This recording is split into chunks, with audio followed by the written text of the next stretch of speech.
What's going on, ladies and gentlemen? Welcome to the Lost and Found Dating channel. Thank you for joining us. If this is your first time checking out our channel, checking out our videos, we welcome you with open arms to our Lost and Found Dating channel family, where we talk about three things, those being dating, life, and dating life, in that order. So if that's what you came to hear me talk about, continue watching. If you thought that we were going to talk about Eskimos and raspberries, this probably isn't the right channel for you. So you may want to click away. But if you came because you want to hear about dating, about life, about dating life, you picked the right place, where we share experiences, information, ideas, thoughts, and perspectives on relationships, on dating relationships. If this is your first time checking out the channel, you can subscribe. You can also find us on a couple of other different platforms, those being Instagram and Twitter, where we release some behind the scenes footage, some pictures, some videos from the channel. Without further ado, let's dive into this week's topic.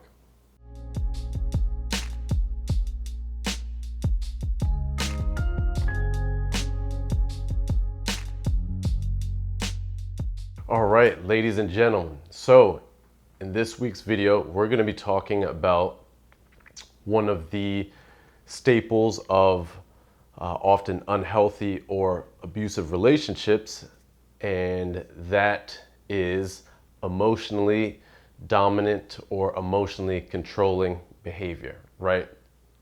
So that may or may not be a term that you've heard of before, but basically the idea of one partner dominating or intending to control the emotions of the other partner.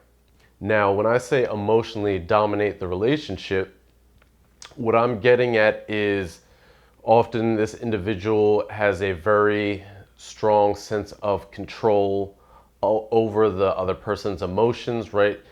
They at times corrupt the other person's emotional independence, right? But what can also kind of happen, and I'll describe my own experience in this, is where you have one person who gets to monopolize and really control and dictate what I call and what I like to refer to as the emotional climate of the relationship.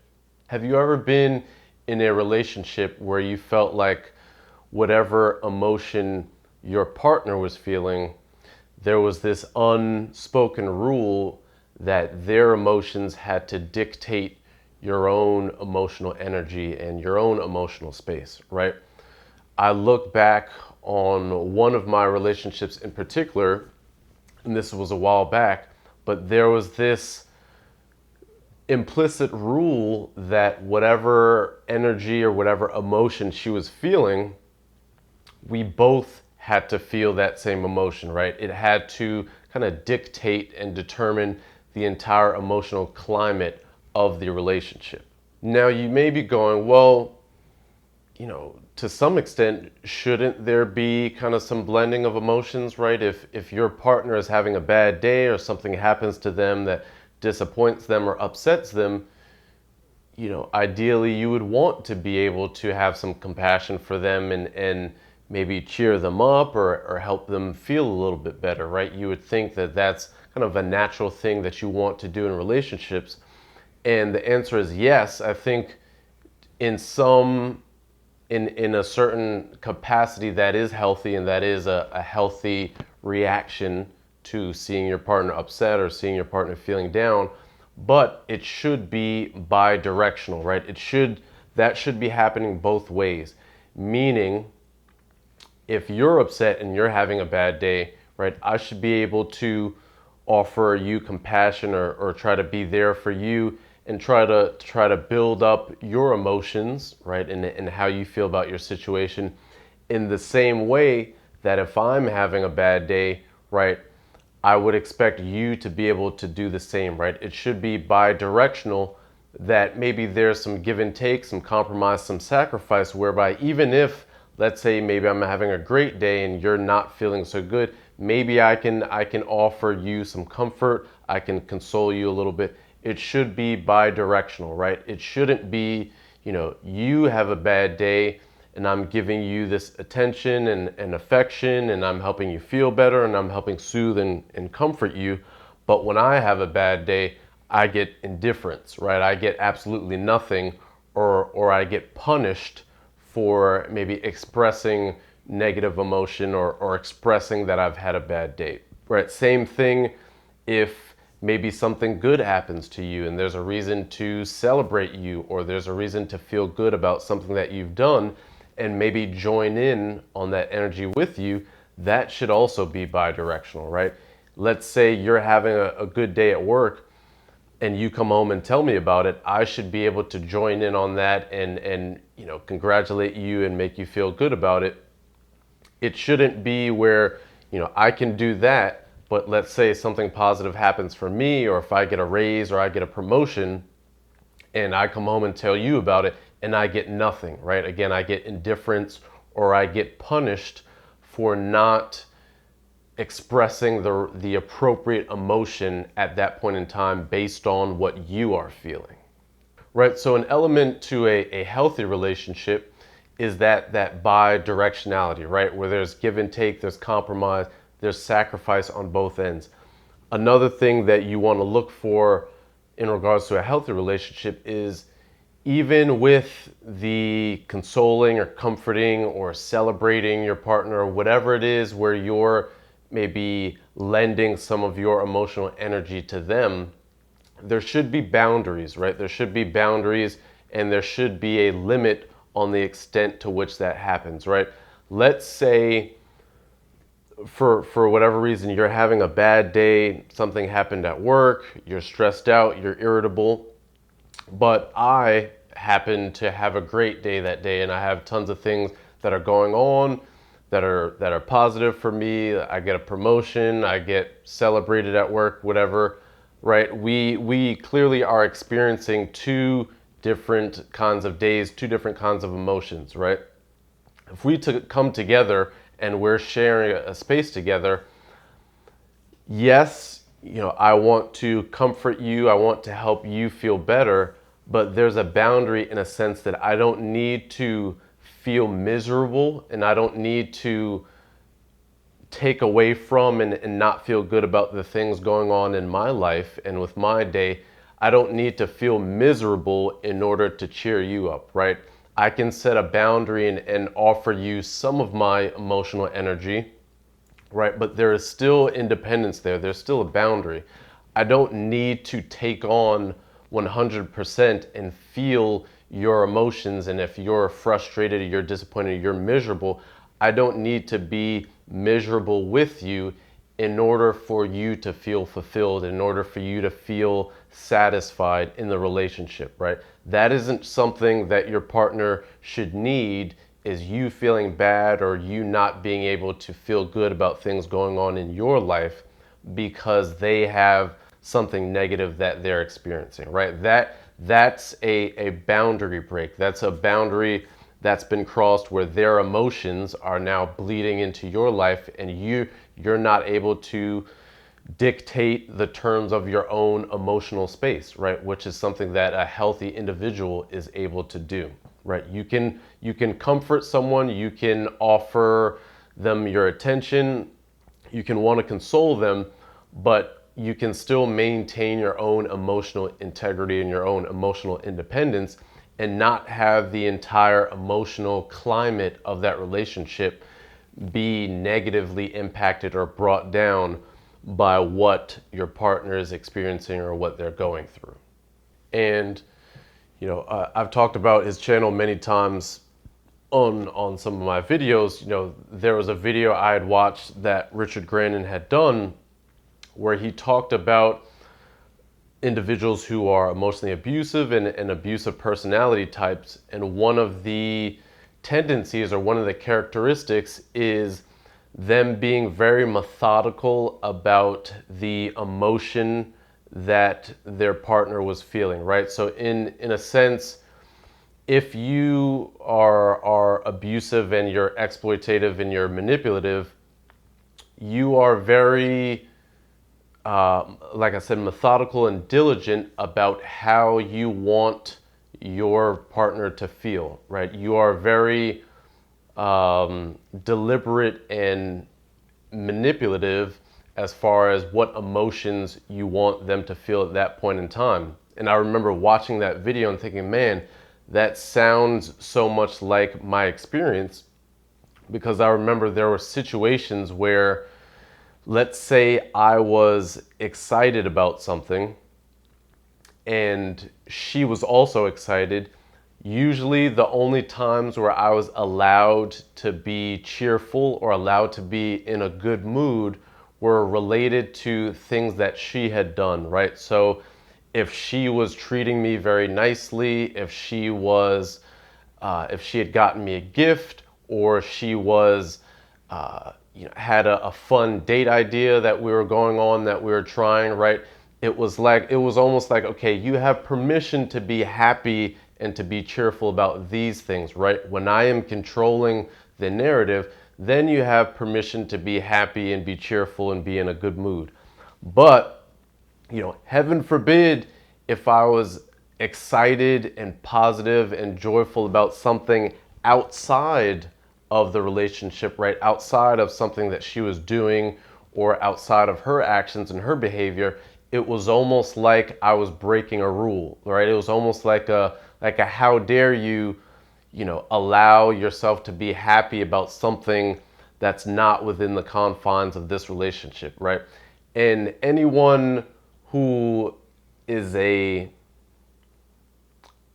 non-abusive human being can look at that and say that's not a healthy way to navigate your relationship, right? To not allow your partner to express and feel positive emotions unless it's something that you've done or you've contributed to, right?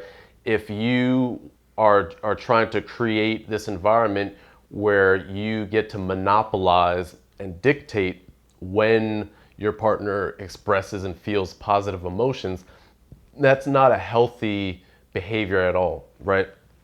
And again, the same thing, I talked about me feeling positive emotions. When I look back at that same relationship, whenever I felt negative emotions and whenever I was given permission to feel guilty or feel upset or feel disappointed, to the same token, it was related to something that she did, right? Or something, or it was in response to her behavior or in response to my own behavior towards her, if that makes sense. So, for example, you take emotion and you take an emotion like guilt or disappointment. If I was disappointed or frustrated or upset, let's say with how my day was going at work, or I was frustrated about that, I remember there were times where we would meet up at the end of the day after work and we would be sharing the same space, and maybe I would voice that I was frustrated or that I was upset. And it was almost this attitude or this air of like, well, deal with it. What's your problem? Get over it. You don't need to be upset about something. You don't need to have these negative emotions unless, in a weird, twisted way, unless I am doing something to you to make you feel bad, right? Again, it's this weird, twisted, abusive mindset of like, how dare you be sad or upset or emotional about someone else, frustrating you or something else outside of this relationship. I want all of your emotions, and whether it's good or bad, to be controlled by this environment, right? I want to be able to turn and adjust the knob that determines whether you feel good and feel elated or whether you feel bad, right? So again, the only times where I was, air quotes, allowed to feel bad or regret something or feel upset about something, it had to be either something that she had done to me or me feeling bad and guilty about something that I did or said to upset her, right?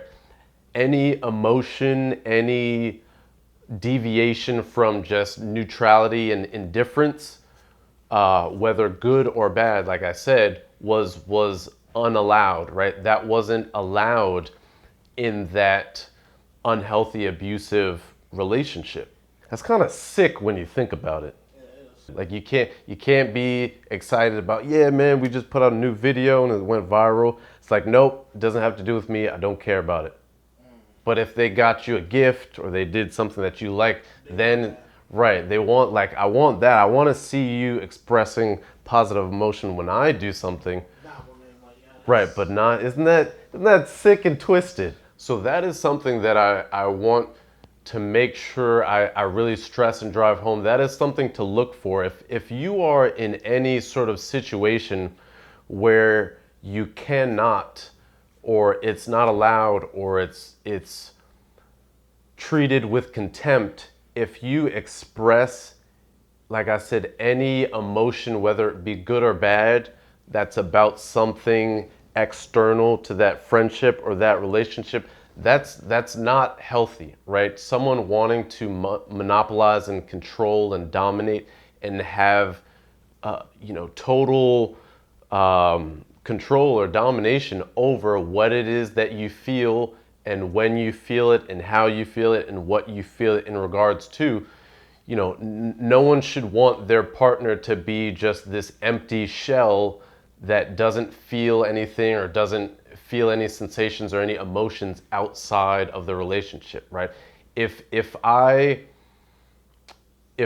feel so inclined that I need to make sure that you can only feel happiness or feel joy when I'm with you, that says a lot about how I care about you and just what kind of life and what kind of relationship I want for you, right? I don't want you to feel anything outside of the two of us. I don't want to allow any sort of external influences.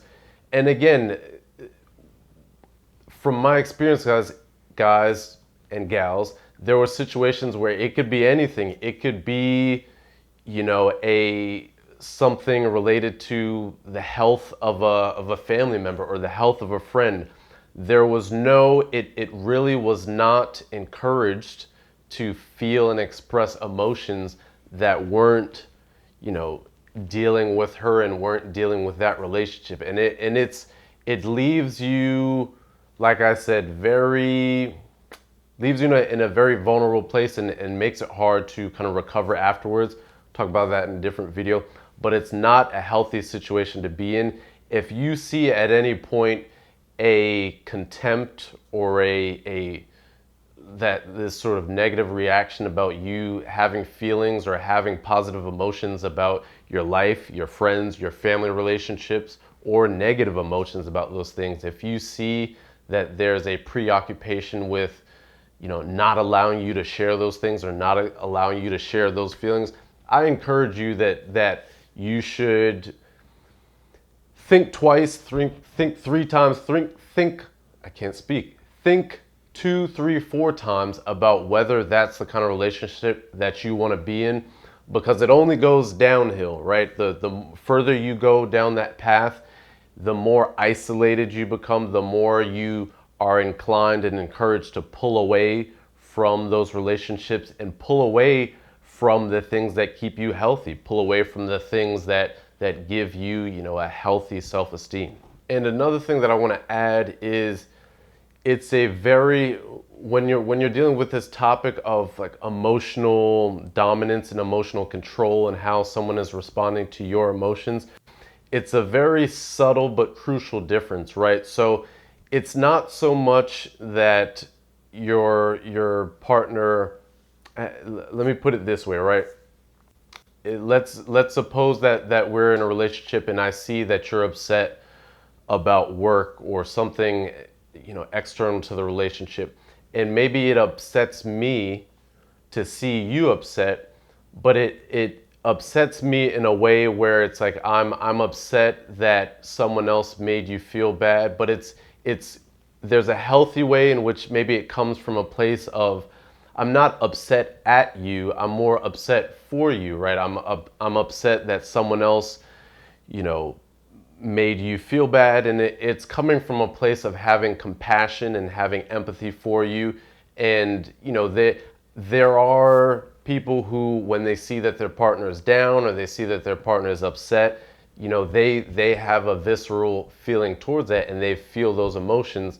But I think there's a line, right, where it comes from a healthy place of like, you know, my friends, my family, my loved ones, I don't like seeing them upset, right? When I see them in pain, to a certain degree, it hurts me, but it's not me being upset with them. It's like, man, you know, this is my boy, this is my friend, you know, I hate to see him down. That's what I would say the more healthy side of the spectrum. Where it becomes unhealthy is where the person is upset at you, right? They're upset at you and having this sense of like, how dare you, you know, how dare you sabotage this, you know, abusive game that I'm trying to play here. You know, I want you to feel what I want you to feel. You know, don't allow someone else or something else to interrupt that, right? That's where it's more in the unhealthy sense. If you see that that upon you being upset, they're upset at you, right? And they're directing negative emotions towards you, that's when it becomes healthy, right? So that's when it becomes unhealthy. I hope I drew that distinction there, where it's not, you know, if you have a partner and they feel bad that you feel bad, don't go, oh, well, they're emotionally abusive and they're controlling because they're upset that I'm upset. You know, it's where is their emotion coming from, right? Is it coming from a place of compassion and wanting you to feel good and being happy when you feel happy? Or is it coming from a place of entitlement over your emotions, right? So hopefully I was able to articulate and make sense of that subtle but crucial difference there. All right, folks. So wrapping things up, hope that you all got some nuggets, some good perspective, some examples and scenarios of what an emotionally controlling or emotionally dominant kind of relationship or partner may look like.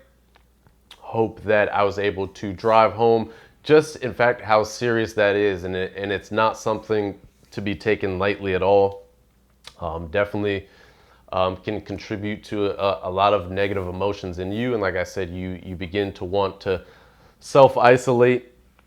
And because you see that having these non-relationship things or things external to the relationship are impacting you, and you see that your partner is treating you negatively because of it, you tend to kind of go in the path of that abuse and go, okay, well, you know, maybe I should just focus on the relationship, and you kind of put your blinders on and you withdraw from the things that keep you happy and healthy and sane, and withdraw from the things that try to keep you with a balanced mindset and try to keep you in a state of emotionally independence. So hope that you got some good value from this video. If you did, click that like button, give us a like. Feel free to share a comment down below. And of course, as always, we recommend that you subscribe to the channel. That way you'll be the very first to know when we come out with new videos each and every week. As you scroll up and down your YouTube page, you will see captions and thumbnails of my face like this. And then you'll be like, oh, he just dropped another video that I need to check out and get some good value from. So without further ado, signing out, signing off. Catch you all next time. Peace.